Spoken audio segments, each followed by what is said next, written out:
Hi everyone, welcome to my talk today. I'm going to talk about women in tech and what more can be done to bridge the gap. My name is Kathleen and I'm a computing science student at Ulster University. I'm also an intern software developer at Flax and Teal. Feel free to follow me or connect with me on LinkedIn and Twitter, and you can also follow Flax and Teal on Twitter too. You may be asking yourself, what is the gap? What is the problem? I've heard about women in tech, but I don't understand what the issue is. So I've provided some statistics today to explain. Currently, only 14.8% of women pursue core STEM subjects. Women are underrepresented, especially in computer science, only accounting for 16%. 11% of engineering professionals are female, and female representation in non-traditional STEM occupations remains low, especially at senior level.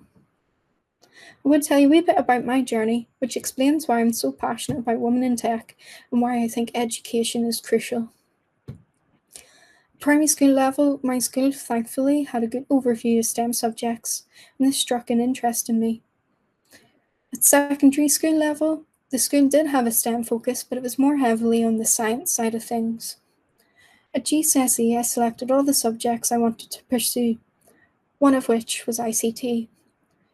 When it came to the academic year, they informed us that there was a timetabling issue and we could only do half a GCSE in ICT. Thankfully, the rest of my class weren't happy with this, and we provided some feedback to the school. As a consequence, they provided after-school classes which we had to attend in order to succeed and complete the full GCSE ICT.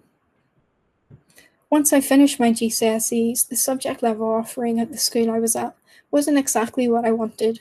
They did offer ICT, but it was a BTEC, and that's the equivalent of 3 A-levels. I wanted to do other A-level subjects as well, so I had to move school. When I moved school, I did do the 3 subjects I wanted to do, but unfortunately one of which were oversubscribed and I had to pick an alternative. The oversubscribed subject was ICT. So I completed the 3 A-levels at the school and then went to Belfast Met to carry out fast-track A-levels in ICT and biology. At the time I was interested in radiography, as it combined ICT, healthcare, and I enjoyed the social side of things. Thankfully there, I had a very supportive ICT teacher who informed me of software development and programming as a career. Up until this point, I had never heard of this as an option. I was 19 years old. Because I enjoyed the coding aspect of my A-level, I did pursue the course of Foundation Degree Software Engineering at Belfast Met. After completing this, I was able to go into University of Ulster Computing Science.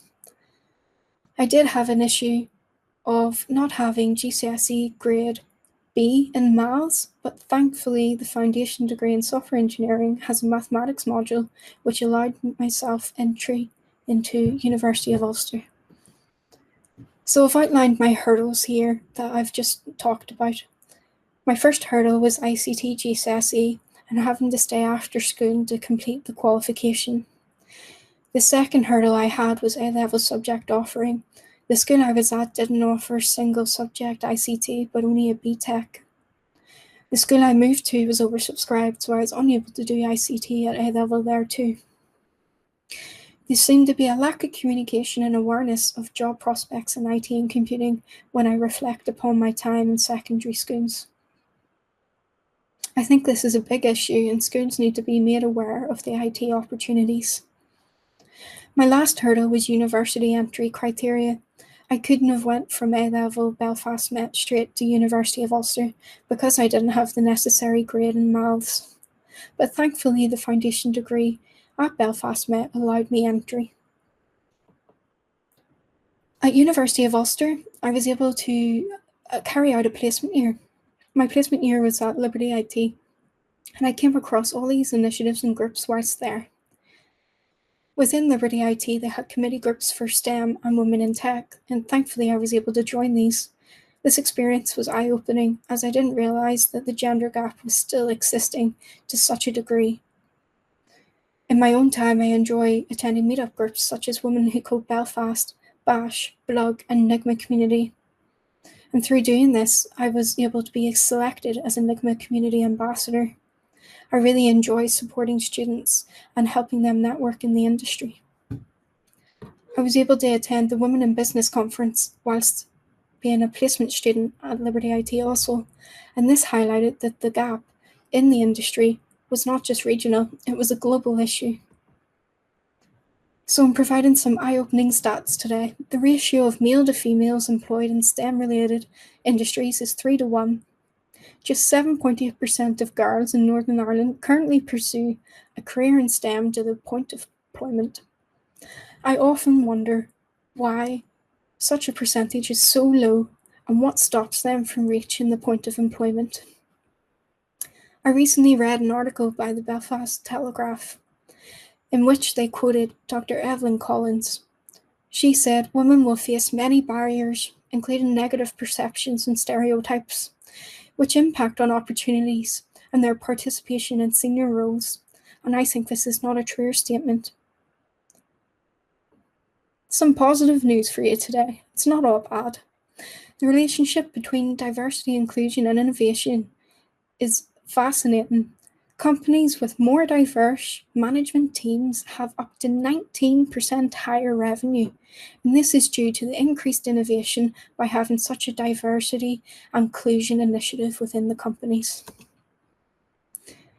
A breakdown of the computing science female graduates from 2015-18 shows a steadily increase.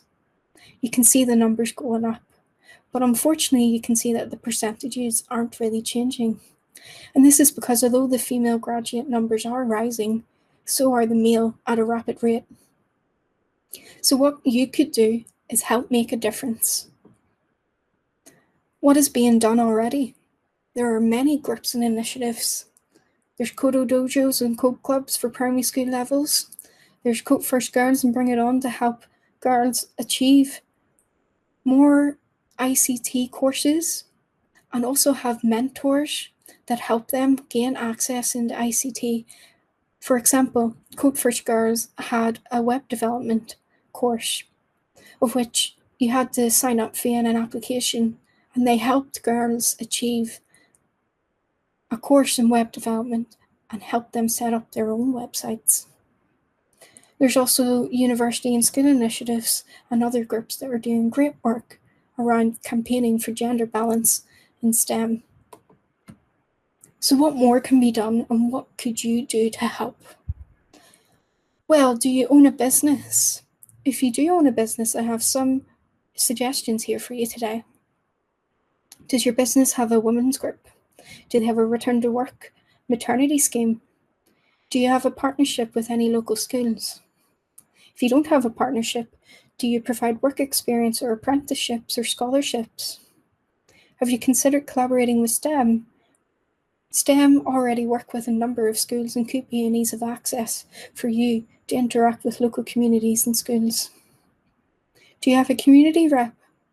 A community rep could research into this for you and help you know what communities and initiatives need your help.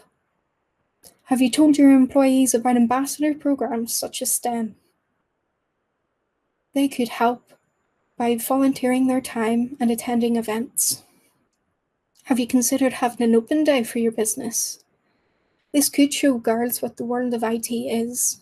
It could help them understand what the structure is and what your working day would be like.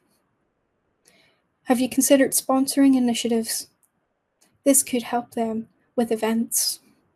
If you have free space in your offices, could you provide it as a workshop space for an initiative or groups?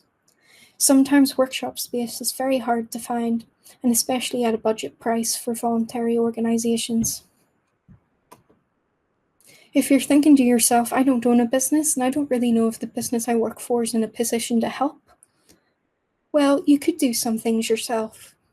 You could consider volunteering for some of the organizations I've mentioned today. You could become an ally and join the community, even by going to conferences and supporting your colleagues. You could start the conversation at work. Talking about it definitely helps. You could be an ambassador or a mentor. This could enhance your skills, showing that you have leadership and the ability to help teach others.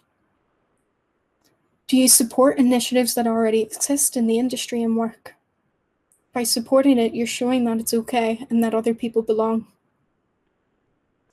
Have you asked what your company does for the community? That could be a great question to start off the conversation.